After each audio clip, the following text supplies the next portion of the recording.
It's wintertime, so you're probably seeing a lot of dead batteries come into your shop. We're going to give you tips on keeping your technicians safe next.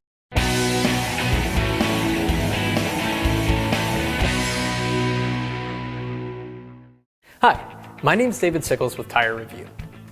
If it's cold and snowing outside, that's a surefire sign you're in the middle of dead battery season.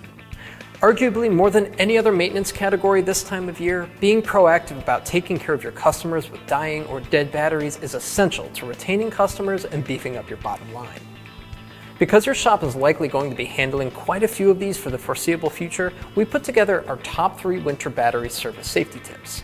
First, if a vehicle has been sitting in extremely cold temperatures for long enough, there's a chance that vehicle's battery has frozen.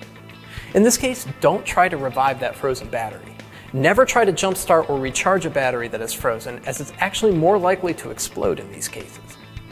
Second, don't assume you can't shock yourself. Yes, most batteries only produce 12 volts, so there's typically no danger of being shocked by the battery, charger, or jumper cables. But one big exception is high voltage hybrid batteries, which can pack as much as 300 volts and can give you a lethal shock. Third, okay, so you've protected yourself from explosions and shocks, but if you aren't careful, lead-acid batteries containing liquid electrolytes can spill if not handled properly. The acid in this liquid can burn your clothing and skin, so if you're going to handle one of these batteries, consider using a carrying strap that attaches to the battery post or the strap on the battery case if it has one. I'm David Sickels, coming to you from the Tire Review Continental Tire Studio at Babcox Media. Thanks for watching.